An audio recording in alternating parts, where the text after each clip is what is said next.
Takže ahoj, tohleto videjko bude. Že zase spíš poprvé vyměním lepes, protože už mě nudí, já mám jenom jednu dogu a to jsem vyměnila zase s kamarádkou. Mám jenom jednu dogu. A mám hodně, a vyměním všechny moje lepesy, až možná i za dogu, ale za jinou dogu. Takže jako první tady je doga a já tu vyměním jenom za dogu. Takže doga. Pak vyměním tady tohle topírka, je to takový ten. A točí se mu hlava, ale hlava asi baterky. No takový ten.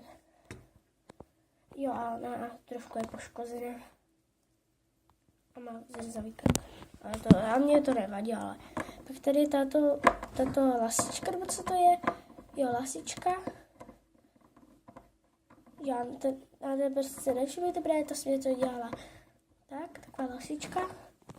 Pak tady mám takovou fenku. Taková malinká, velká. Prostě taková fenka. A předposlední je tady ta ještěrka.